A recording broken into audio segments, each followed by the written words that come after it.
네, 마켓 시그널 함께 하겠습니다. 최현준 전문가 연결합니다. 안녕하세요. 네, 안녕하십니까.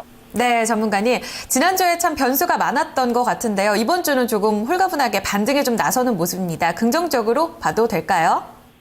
네, 일단 만기 이후에 수급이 좀 진정세를 좀 찾는 것 같습니다. 아무래도 이제 만기라는 특수한 상황이 좀 있었고, 그런 특수한 상황에서 이제 벗어나면서 수급이 좀 진정세를 찾아가는 것으로 보이고요. 일단 종합지수 자체도 단기적으로 이제 반등을 좀 주고 있는 모습을 좀 봤을 때는 일단 만기 이후에 조금씩 안정화를 찾아가는 것이 아닌가 이렇게 생각이 좀 들고요. 오히려 만기를 기점으로 봤을 때 사실상 이제 우리가 옵션 만기나 컷오프 만기가 있을 때는 만기 직전에 코스닥 시장의 매기가 상당히 좀 좋아지면서 오히려 이제 만기에 대한 리스크를 중형 팩터인 코스닥 쪽에서 분단하면서 피해가는 전략이 좀 유효했다라면 오늘 장을 기준으로 본다면 오히려 만기 이후에 코스닥 종목들의 움직임이 조금 더 활발해지고 예전에 나타났던 중형 팩터들의 움직임 자체가 좀 좋아지는 그러한 구조를 띠지 않았나. 물론 이제 개별적으로 호재성 있는 종목들이 위주로 해서 움직이긴 하지만 그러한 구조를 좀 띠지 않나라고 생각이 좀 들고요. 그리고 이제 만기가 끝나고 나서 지난주에 금통위도 같이 있었죠. 끝나고 나서 오늘자에서 움직임을 좀 보게 되면 지난주에 금통위 이후에 약간의 흔들림을 보였던 증권 섹터라든지 건설 섹터들이 다시 한번 윗방향으로 좀 전환이 되면서 움직임 자체가 좀 추가적으로 나타나고 있다고 볼 수가 있겠고, 우리가 계속적으로 좀 주목을 하고 있는 중국 시장 같은 경우에도 바닥이 한번 단기적으로 올라왔다가 눌림 구조를 띈 이후에 어제 자리에서 이제 양봉으로 좀 바뀌면서 금요일 자리에서 양봉으로 좀 바뀌면서 오히려 이제 이중 바닥을 형성할 수 있는 단기적으로 이중 바닥이 형성이 되면서 재차 2110도가 가능한 그러한 위치에 좀 오지 않았나라고 생각을 합니다. 그래서 중국 시장의 모습을 좀 보게 돼도 그렇고 우리나라 시장의 모습을 보게 돼도 그렇고 이벤트 이후에 안정화를 찾아가는 모습이다 이렇게 볼 수가 있겠습니다. 네, 중국 시장과 더불어서 지금 안정화 추세에 접어들었다는 시장 시그널을 말씀해 주셨습니다. 자, 지금 관심 종목도 함께 살펴보도록 할게요. 지난주에 좀 보유 관점으로 꾸준히 좀 관망하는 전략을 주셨거든요. 지난 목요일에 특히 매수 시그널이 들어왔던 종목 가운데 미래에셋증권이 지금 강한 시세를 좀 내고 있습니다. 말씀하셨다시피 어느 정도 안정을 되찾으면서 위쪽으로 방향이 나타나고 있습니다. 좀 시그널 다시 한번 살펴주셔야 될 것 같아요. 관심 종목 점검해 주시죠. 네, 미래에셋증권은 이제 목요일 날 우리가 매수를 했던 종목이죠. 미래에셋 목요일에 살짝 단기적으로 흔들렸다가 이제 윗방향이 다시 한번 나타나는 오늘자에서 이제 고가를 넘어가는 형태가 됐는데, 마찬가지로 이제 가장 중요하게 핵심으로 우리가 생각을 했던 금리 인하에 대한 그런 포커스 자체가 단발적으로 끝나는 게 아니라는 것이죠. 이번뿐만 아니라 앞으로도 이제 지속적으로 금리 인하에 대한 압박에 대한 카드가 계속적으로 시장에 좀 위치할 것이고, 그러한 압박에서 오히려 증권주들이 호재성 제로로 인식하는 형태가 되지 않나 이렇게 생각이 좀 들기 때문에 미래에셋증권의 강세 구조는 조금 더 유지된다라고 볼 수가 있겠고요. 추가적인 강세 구조 유지하면서 보도록 하겠습니다. 예, 그대로 그냥 보유하시고. 네이버입니다. 네이버 같은 경우에는 일단은 단기적으로 이제 이직성이 입산한 이후에 지지받는 포커스를 좀 보임으로써 단기적으로 반등 구조를 만들어내고 있다라고 볼 수가 있겠는데, 제가 지난주에도 말씀을 좀 드렸지만 22평이 붕괴되고 이렇게 흘러내린다고 해서 네이버가 끝난 것이 아니라 오히려 많이 떨어지게 되면 그냥 매수를 하는, 그러니까 80만 원대 밑에서는 매수가 가능하다 이렇게 말씀을 드렸는데 금요일자리에서 80만 원 밑을 한번 줬죠. 금요일자리에서 80만 원 밑을 한번 주고 다시 윗방향으로 좀 전환이 되면서 진행이 되는데 그 구조 그대로 유지하겠습니다.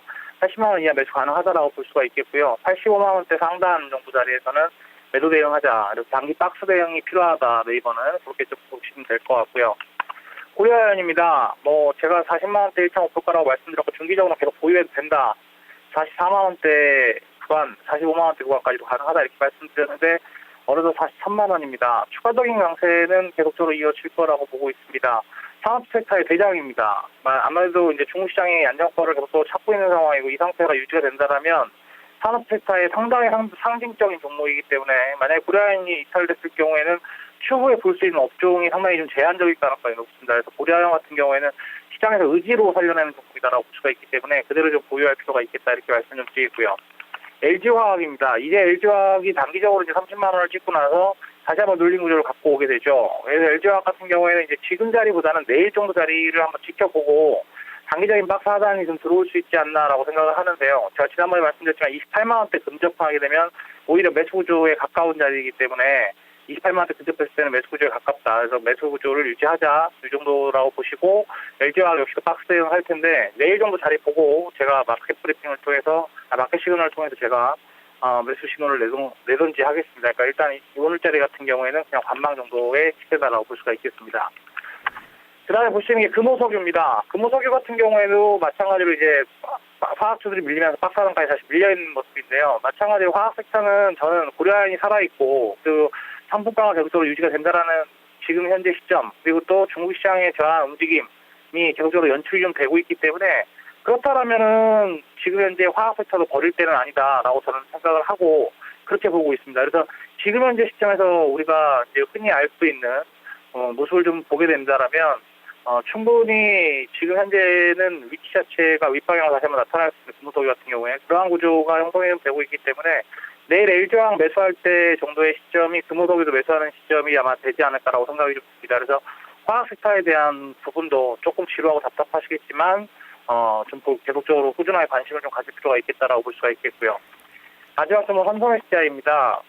SDI 같은 경우에 이제 오늘 다 17만 원대로 수복하는 움직임이죠. 제가 지난번에도 말씀드렸지만 이것도 마찬가지로 16만 원대 초반선 근접하면은 매수 구조가 들어온다. 그래서 박스 형태로 그냥 대응할 필요가 지금 있다라고 볼 수가 있겠습니다. 물론 코스닥의 지금 같은 전기차와 업체로 분리되는 우리산업 같은 경우에는 재차 윗방향이 강하게 나타나면서 살짝 고가를 넘어가는 구조가 나타나게 되고 오히려 또 전기차 관련 섹터들의 오늘 오전에 움직임 자체가 지금 상당히 좀 좋죠. 일진머티리얼즈 같은 경우에도 재차 윗방향이 오늘자리 강하게 나타나면서 바닥권에서 거의 30% 이상 올라온 모습을 좀 보이는데 SDI 같은 경우에 또 마찬가지로 이제 그런 구조가 완벽하게 SDI의 그 전기차로서의 모멘텀이라든지 이런 부분들이 아직까지 반영이 다 안 됐다라고 저는 생각을 합니다. 그래서 그러한 부분들을 본다라면 오히려 SDI가 윗방향에 대한 흐름은 아직까지 계속적으로 남아있다라고 볼 수가 있겠고 SDI의 시세가 본격화가 된다라면 그때 이제 전기차 업체들도 재차 시세가 본격화가 될 것으로 좀 보고 있기 때문에 일단 SDI 같은 경우에는 17만 원 상단자리에서